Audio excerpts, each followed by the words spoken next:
Сәлеметсіздер ме оқушылар? Бүгін біз 10-шы сыныптың гуманитарлық бағытында алгебра пәніндегі параграф 1 функция және оның берілу тәсілдеріне берілген 7-8 есептерді қарастырамыз. 7-ші есепте функция берілген.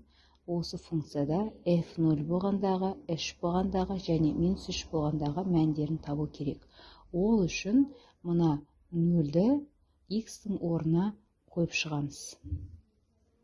Яғни f0 болғанда 0-дің квадраты -3 көбейтілген 0 плюс 2-де мәні 2-ге тең болады. Себебі 0-дің квадраты 0, 3-ті санға көбейтсең 0, 0-ден 0 азайтылмайды бізде, сонымен 2 қалады екен.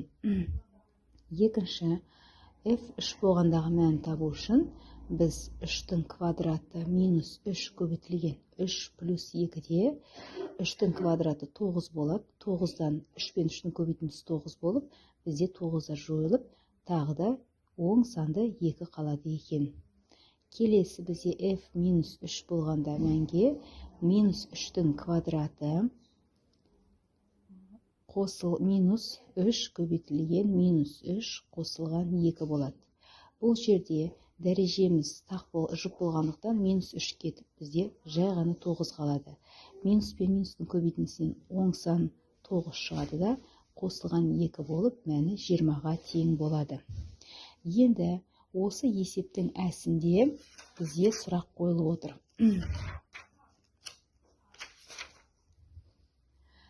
F функциясының мәндерін 0-ге теңестіретінде x-тің мәндерін табыңдар дейді. Ол үшін x квадрат минус 3x плюс 2 тең 0 деп, біз квадрат 3 мүшені аламыз. Осы квадрат 3 мүшені дискриминант арқылы шешеміз. d тең 3-тің квадраты 9 минус 4 көбейтілген a-ның мәні 1-ге тең, s-ның мәні 2-ге тең. 9 азайтылу 8 болып, бізде дискриминанттың мәні 1 шығады. Дискриминант 0-ден үлкен болғандықтан бізде 2 түбір болады. Бірінші x біріміз тең -3, формуладағы минус пен ол плюс 3 минус дискриминанттың мәні бөлінген 2 көбейтілген a-ның орнына біз 1-ді қоямыз.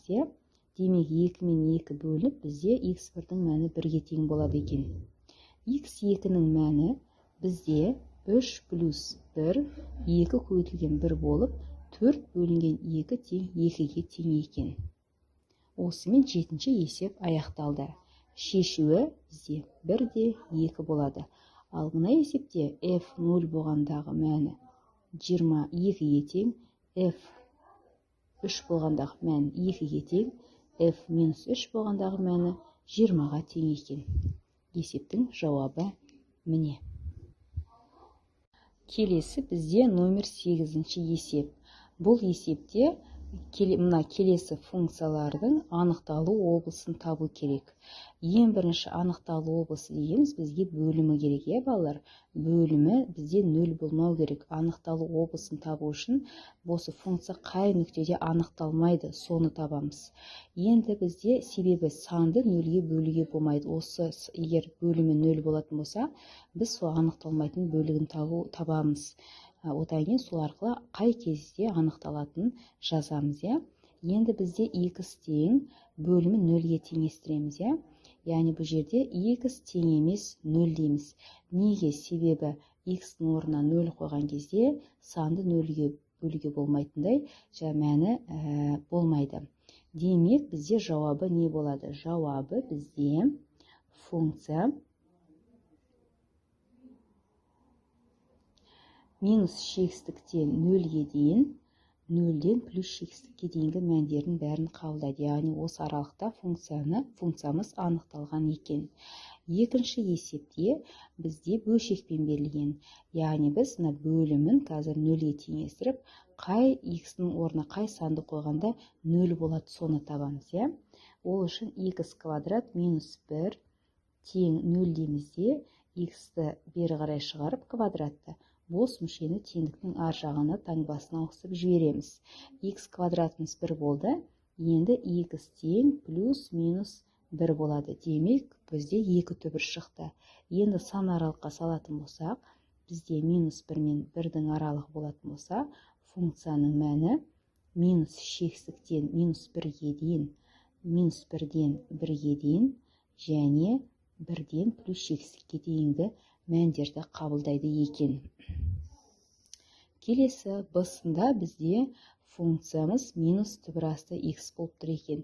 Енді біз білесіздер, функцияны анықталу облысын тапқан кезде, біз түбірден құтылу үшін біз оны артық тең 0-ден деп аламыз. Яғни минус x артық тең 0, x минус болғандықтан x-іміз бізде теңсіздік кері ауысады.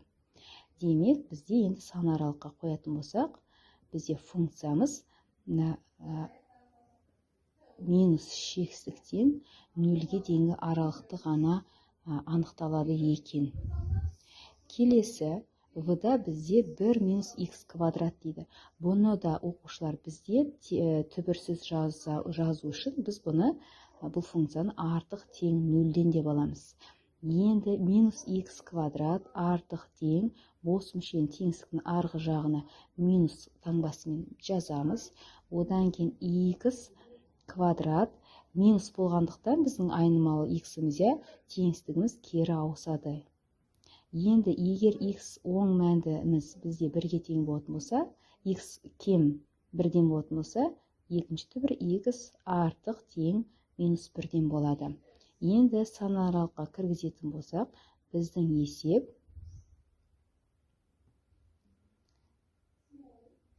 бір бізде оң жаққа кетеді.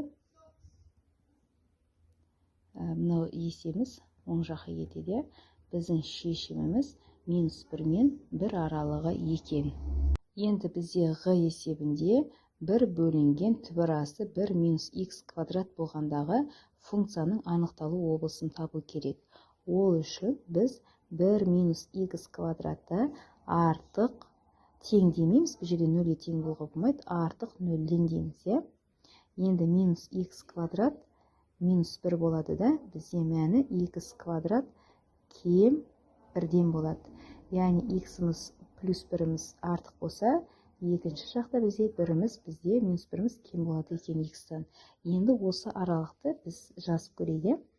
Так, минус 1 бізде 1 болады. 1-іміз бізде минус шексіздікке кетсе, минус 1-іміз плюс шексіздікке кетеді. Бізде жауабы жай жақша минус 1 мен 1 аралығы болады. Келесі бізде келесі функциямыз түбірасты 1 минус x квадрат бөлінген x. Осы жерде бізде екеуінде бізде екі теңдеуді де шешуіміз керек. Біз бірінші алымын біз 1 минус x квадрат тең болмайды бізде. Бізде артық тең болады. Минус x квадрат теңсіздік кері ауысып. Так, әзірше ауыстырмаймыз. Минус 1 болып, бізде x квадрат теріс аударылады, ауысады теңсіздігіміз. Осы кезде бізде 1-іміз артық, бұл жерде минус 1-іміз кем болады екен. Екінші, біз бөлімінде 0-ге теңестіреміз. Бұл жерден артық болмайды, бізде x-іміз тең емес болу керек 0-ге. Енді бізде 3 түбір бар. Енді осын сан аралыққа кіргізіп көрейік.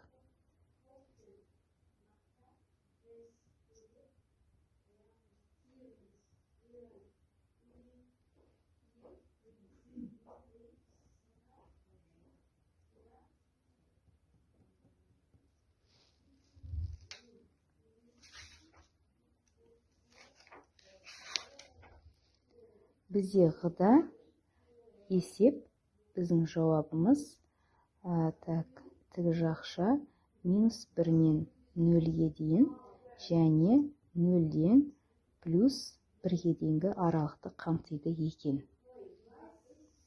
Келесі. Сәлеметсіңдер ме балалар? Бүгін біз жаңағы 8-ші есептің соңғы есептері қалды, д және ж. Бұл жерде бізде анықталу облысын табу керек түбірде. Енді түбірді қалай шығарамыз? Бізде түбір тек қана оң сандарды қабылдайды. Демек алымында біз 1 минус x квадрат артық немесе тең нөлге болуы мүмкін. Артық немесе тең болуы мүмкін, иә? Ал бөлімі бізде нөлге тең болмау керек. Ол тек қана жай ғана x артық нөлден деп аламыз. Енді осы есептің шешімін табайық. Минус x квадрат артық тең минус 1-ден x квадрат теңсіздік ауысады бізде. Демек, бірінші түбіріміз бізде артық 1 артық болатын болса, екінші түбірде бізде минус 1 тең болады екен. Енді осы аралықтарды біз сан аралыққа кіргізейік. Енді минус 1-дің бізде сол жағында минус 2 деген сан бар. Осы минус 2-ні біз орнына қойып көрейік. Теңсіздікті қанағаттандырады ма? Так, 4, 1-ден 4 асы минус, демек 2-іміз бізде плюс болады екен. Келесі, минус 0,5-ті қойсақ, так, 0, 1-ден азайтамыз, 0,25, 0, демек бізде бұл жерде минус шығады. Бұл жерде енді бізге плюс 0,5-ті қойсақ, бізде оң сан шығады. 2-ні қоятын болсақ, бізде оң саннан теріс сан шығып кетеді. Оң сан мен теріс сан бөлінеді, теріс сан шығады. Демек, біздің есептің жауабы шешімге минус шексіктен 1-ге дейін тік жақша және жай жақша 0 мен 1 тік жақша осы аралық шешімге кіреді екен. Енді ж есебінде бізде бұл жақтарда бізде 1 минус x квадрат артық тең 0-ден, ал түбір x-іміз кем артық 0-ден болу керек. Енді осы жерде біз теңдігіміздің мәні мына d есебі сияқты түбір 1-де шығады бізде.